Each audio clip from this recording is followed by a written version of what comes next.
YouTube, I think. Yes, YouTube. I am Daniel Lucas, and welcome to Book 101 Review. Book 101 is all about the books that I read for the last 40 years. And today, I have my feature author of the month of October. He is, well, been considered as one of the best author, award-winning author, Miss Jennifer Brozek. Welcome back, Miss Jennifer, and as usual, can you please introduce yourself more? My name is Jennifer Brozek. I am a full-time author, editor, and media tie-in writer. I have been doing this full-time for over 17 years now. I've been nominated as a writer for the Bram Stoker Award a couple of times, and I have won the Scribe Award a couple of times. As an editor, I've been nominated for the Hugo, the Bram Stoker, and the British Fantasy Award. I have 2 cats, 1,500 books, and a husband. Congratulations, Miss Jennifer, for sharing your talents to the world. I hope more books to come and more awards to come. So, how does it feel that you are belong to those award-winning author? What's the benefits? It is, by and large, being an author is a solitary experience. So when your peers and your readers tell you have done well, it really makes the job worth it. I mean, I have stories to tell and I would tell them anyway, but to have to be nominated even for any of these awards is a great honor. But I will admit it's nicer to win. Yes, and today, which one of your books we're gonna talk about? We're going to be talking about The Last Days of Salton Academy. I actually have brought both versions out. Yes. This was the first version that came out. This is the one that's currently out. So why there's two versions of it? Because the first company that put it out, whose name I think it's Ragnarok. They sold, Ragnarok. Sold the company got sold to somebody else, and they gave all the authors their rights back. And so my agent went and resold the book to Speaking Volumes, who put together this fabulous cover. I mean, I like this cover. It's very old school, but this one has a beautiful sense. And this is Lilu. Hello, She is a Lulu. Singapura. This I made a joke Clifford when I'm doing the interview, having a cat. It's so awesome. So, what is the main idea or theme of the last days of Salton Academy? Last Days of Salton Academy is a young adult horror novel about it's 3 months after a zombie outbreak. So it is kind of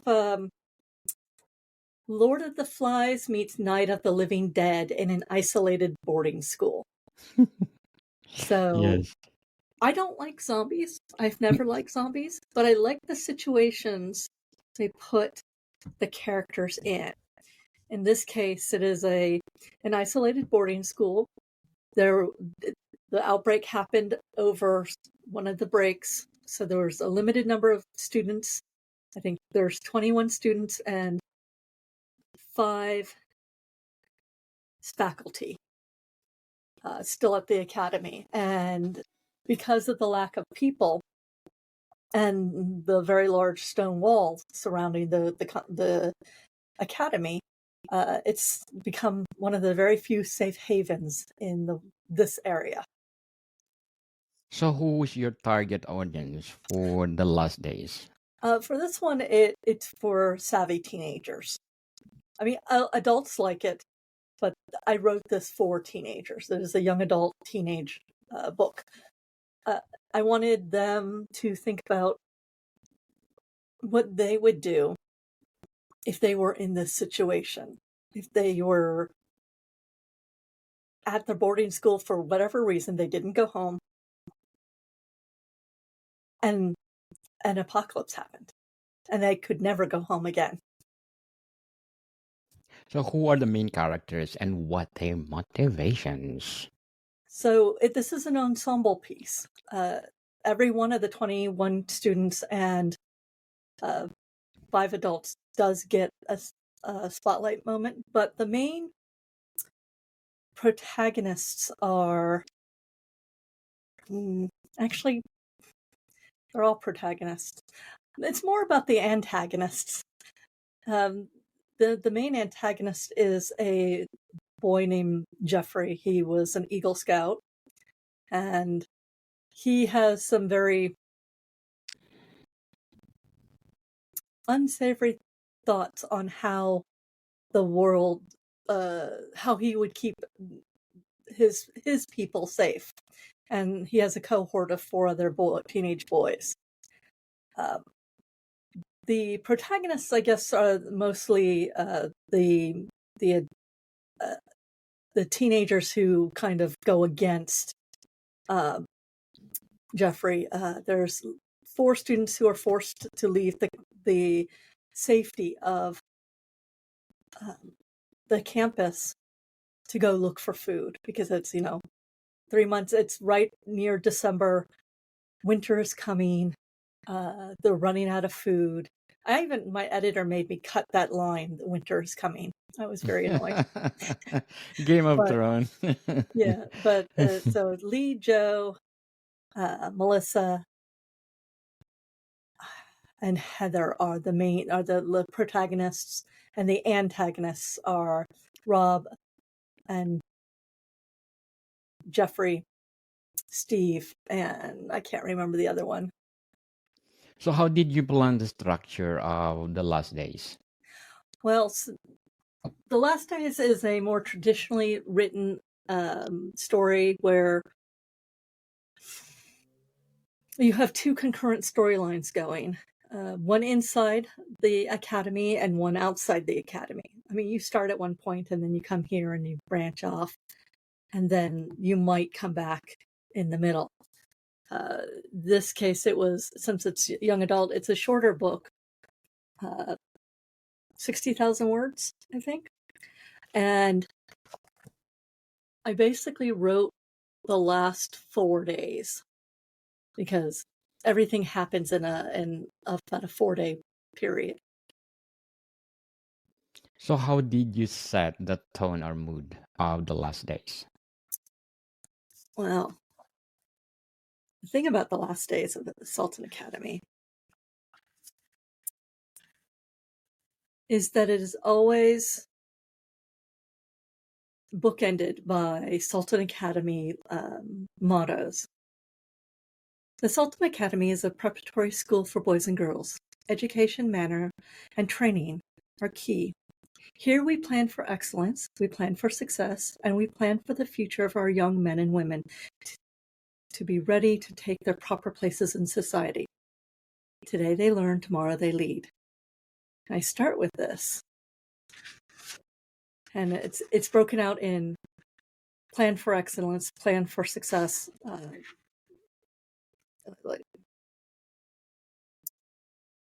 and then plan for the future.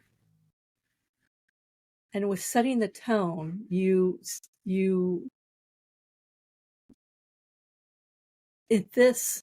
because it's 3 months after the outbreak, I start with a crisis.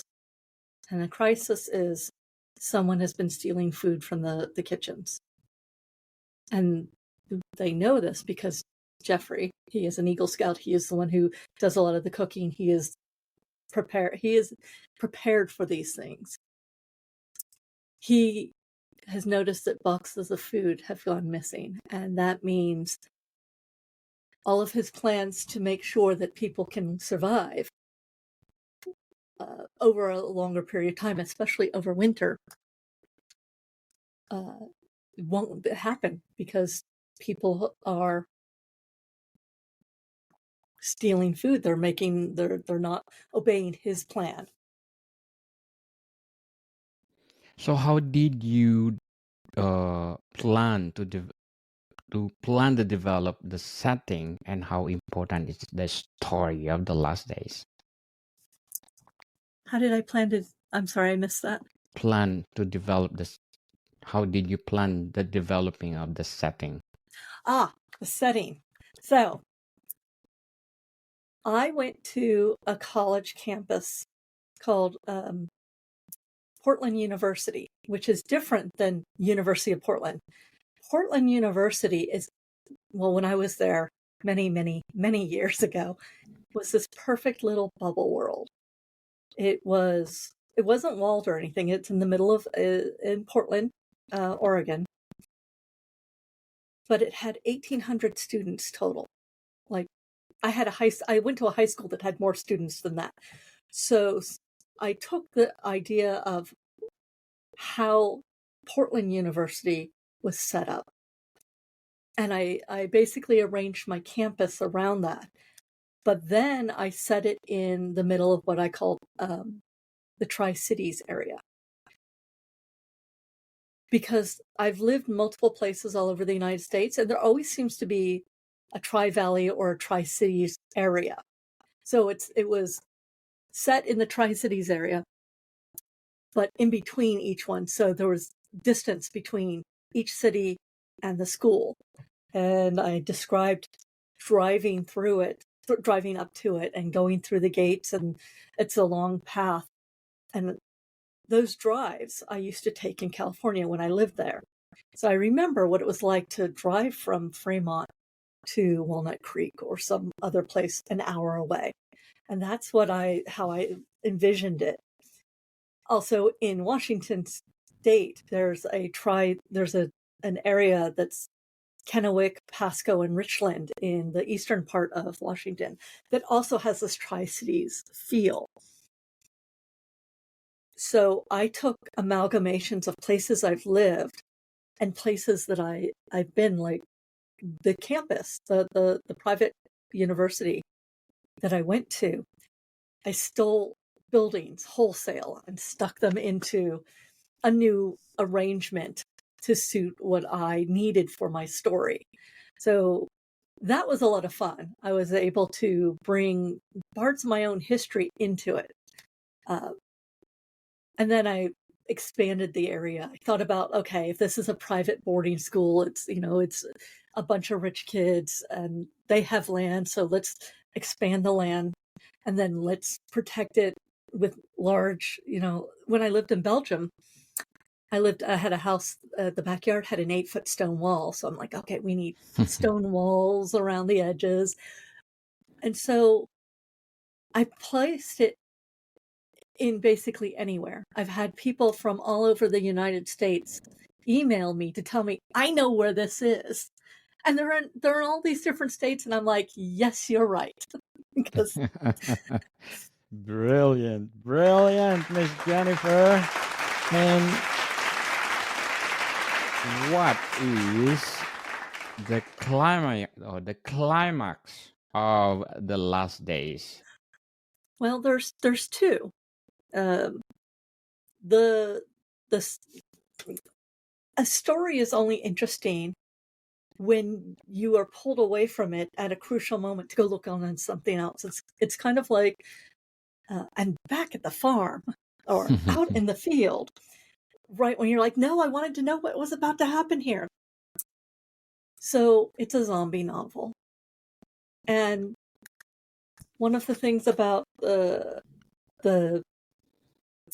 on the back cover copy, it says a supply run must be made, and not everyone, so no one will starve before the winter's end. And then there's the matter of the headmaster's son and his undead dog. So the undead dog is basically Chekhov's gun. There is a zombie inside the walls. Yes, roaming around. Yeah. No, he's trapped. He was very much trapped for a long time. So, Miss Jennifer, can you read one of your favorite chapter of the last days of Salton Academy? Okay.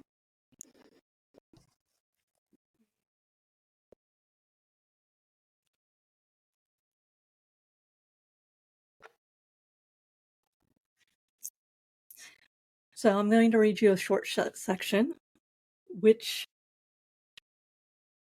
basically comes to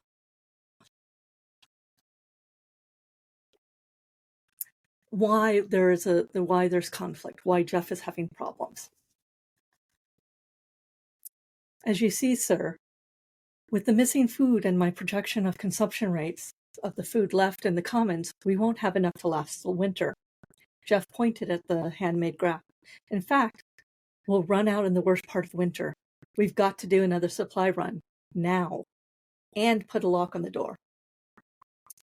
Robert Swenson rubbed his face and looked at the earnest teenager.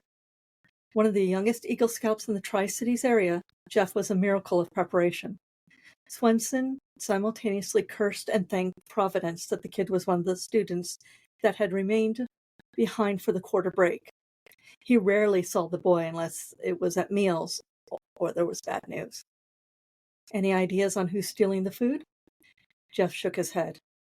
No, I'll have to start sleeping in there to know that. Or be in charge of all the keys to the commons. Robert shook his head. Trusted or not, he could not allow a teenager to be the sole gatekeeper of the food.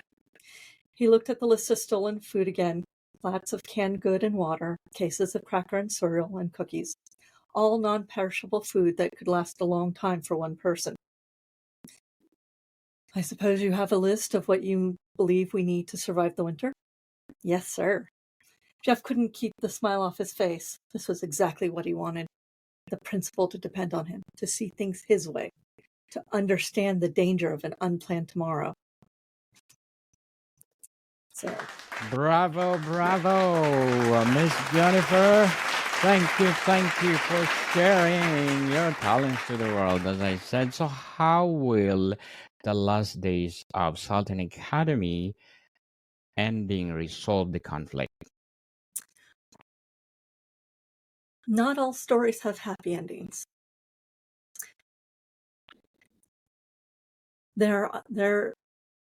I called Jeff the antagonist because he is not a villain. There's no actual villain in this story.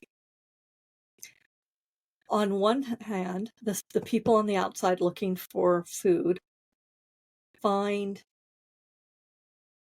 a very nice safe haven. And I leave that story with them trying to decide if they are going to come back to the school. Because once they had left the school, Jeff radioed them and said they can't return unless they come with everything on the list. And that was the point they realized that Jeff had betrayed them. Jeff,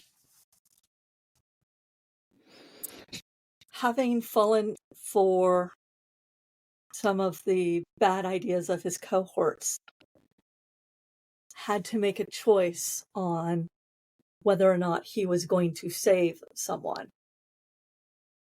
And he chose poorly. So he has to deal with the consequences of that.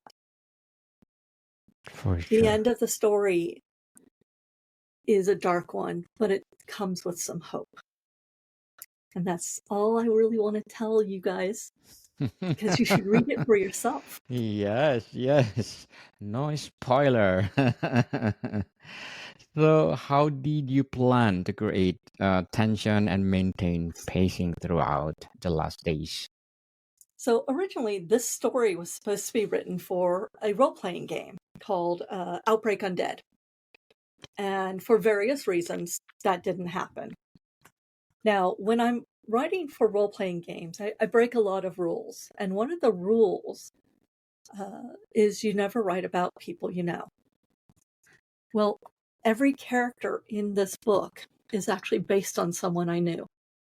All of the teenagers are actually idealized teenagers of my adult friends. And so I took their quirks and their foibles and I brought them together. On a lot of, we all role play together, so I know how they work and I know how dramatic we can all get. So I built tension through the theft of food, the fact that a couple of the adults were taking advantage of the situation and attempting to force their affections on the student body. I built tension in the fact that there was this zombie dog and it belonged to the headmaster's son, who was at the school, and the headmaster was at the school. There was a clash for power between Jeff and the headmaster. There was a clash of power between two of the teachers, one who was protecting the female students and the one who wanted to take advantage of them. And then there is the janitor, who his job was to watch and to protect everybody, even from themselves. He was one of my favorite characters. The tension is when nobody talks to each other, or they only talk to certain people, and they believe they are the right one. They are right. Only their way is the right way. And when those desires conflict with each other, you end up in violence. And people making extreme mistakes in the face of ignorance or anger. So, what techniques did you use to make your characters feel real and relatable? Well, basing characters on people you can pick out specific verbal tics or things they like to do, or mistakes they often make. Sometimes it could be a tic as simple as they stutter, or they are afraid. People are afraid all the time. They just don't like to admit it. So when they see a character who is afraid but steps up, it's relatable. If they see a character who knows how to react in a crisis, they admire that person. I worked very hard to make it that everybody had a spotlight moment. So every reader can find someone in the book that they can relate to and understand why they did what they did, whether it was for the right reason or the wrong reason. And then I built the tension around and some of the conflicts around small mistakes, not big ones, just opening a door when you did not realize there was a zombie behind it, or say locking a door and chaining it shut, not realizing there were humans behind it trying to get out. So every person has a relationship with every other person in the book, and you can see that, and it's good and it's bad. It's friendship, it's unrequited love, it's familial love, it's all the things that make us human. And that's the thing I like about zombie stories. Zombies are not human anymore. There's no sense of you. And all the survivors are left with who they are at the core moments, and even at the worst of times, how they react or act. And I tried to do that too. I brought in different aspects of people that I knew and different aspects of the characters as they came in, as it happened. Incredible grief at the loss of someone, incredible joy at finding someone else alive. A pair of sisters at the school have a heartbreaking goodbye, but they got to say goodbye. And every one of these things, I want the readers to put themselves in those shoes. Maybe not with these same characters, but what would they do if their sister was behind that door? And you knew you couldn't open it again because when you did, that wouldn't be your sister anymore. Yes, people love zombies, people. So, what is your revision process for refining the first draft of The Last Days? Well, I'm what they call a putter inner. Most people, when you write, they need to take out. They add way too much stuff, and they have to edit as they go. I am a bare bones writer. I outline and then I write as fast as I can. each day until I hit my word count. And there's points where I will put in placeholders, like description here, how does a car work there? If I don't know it immediately and it interrupts my flow, I leave a placeholder so that by the time I finish the book, one, I know what the whole story is about. Two, I can immediately go back to the top because I'm a top-down person. I do not write out of order. I like to write in order. And I start again at the top, and then I start editing and realizing, oh, that there's an extra person here, or no, I didn't. I took this person out of that scene, or okay, oh, he had a fight this other point and he broke his hand, so I have to add in details here and there. And then also there's if there's a specific theme I want to bring in about, such as my theme of winter is coming, things are getting colder. I want to put in the atmospheric details of frost on the windows and a chill air as somebody walks down the hallway, or noticing, hey, the water's not running anymore. Every novel for me, I will go over at least 4 times before it hits any Revision. other eyes besides mine. Very well said. Miss Jennifer, very well said. So, how do you know, or how did you know that the last days of Salton Academy is finished and ready for Mhm. publication?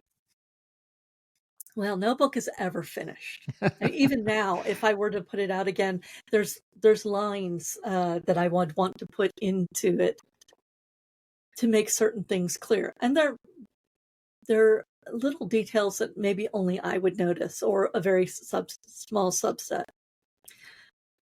These days, I know a story's done because I have a deadline and I have to meet it. Yes. Mostly because I outline and I know where the beginning is, I know where the end is. Most of the time. Sometimes the end gets moved to the 2/3 mark and I have to figure out the last third. But the story's done when it's done. I encapsulate, I tell small stories in a bigger universe, and usually they're time-based or they're location limited. Yes. So, what will be your aspirations? Because this book already is a nominee. Mhm. Well, I've been nominated for 4 of the really big awards, or 3 of them: Bram Stoker, Hugo, and British Fantasy Award. I would like to win one of those. That would be really nice. Yes. I'd be happy to win it as a writer or an editor because, I have the 2 halves of my lives. But going forward, I would like to discover new milestones that I didn't know that I wanted. An example: I went to a convention a few years back and somebody came up to my table with 6 of my books, 6. and 6 and to be signed. And as she put them down, I was like, wow, you have 6 books. And she's said, yes, I know if it's a Brozek book, it's going to be a good one. And until that moment, I didn't realize I wanted to be an adjective. That was amazing. I discover something every time I discover something new. I mean, even becoming author of the month on someone's podcast, that's a new thing for me. And those are my aspirations, to keep finding new things that I didn't expect. Very well said. Miss Jennifer, so what would be your advice for those aspiring writers out there? I have 2 things. The first thing I would like to tell every writer out there is all advice is nothing more than opinion based on the experience of that author. There is no silver bullet, there's no golden gun, there's no golden rule. It might be sound advice, it might be good advice, but it's still opinion based on the experience of that author. So that's the first thing I would like to say. Actually, I lied. There's 3 things I want to say. The second is you should write what you want to read. And because that way you'll make at least one person happy, you. When I stopped trying to chase specific markets and started writing exactly what I wanted to write, that's when my acclaim came. That's when the awards came. That's when people started recognizing the thing that I do. And the thing that I do is I entertain. I'm never going to write the next American novel. I'm not that person. But I will give you a really good story to read. And the third thing that I want people to know, especially writers, is only you can write your stories. You could tell me an idea, and whatever story I came up with, it would be completely different. Your stories are yours, and they're unique, and only you can tell them, so they have value, and we should hear them. So write the stories only you can write. Write what makes you happy, and take all advice with a grain of salt. Yes. Thank you, Miss Jennifer, for your advice. People out there, stop procrastinating too. Go, go, go and write and follow the advice of Miss Jennifer Brozek. Who knows, you will be award-winning author too, like her. So, Miss Jennifer, can you please invite our listeners to support all your books? Okay. Please go to my website, jenniferbrozek.com, and sign up for my newsletter. You'll get some free fiction once you do. I have a newsletter that's once a month because my PA makes me do it. All of my books are on my website, and I have 17 novels out. I just had the 24th anthology come out, and also I'm on Facebook, Instagram, and Blue Sky, most active. So come and say hello there. And any author that you like, leave them a review, even if it's as simple as, I really like this book. That's all we need. Yes. Reviews are our lifeblood. Thank you. Yes, people, let's support Miss Jennifer Brozek, because if you support her, more award-winning piece to come. So, Miss Jennifer, thank you for your time. Thank you. Morning, people. See you soon.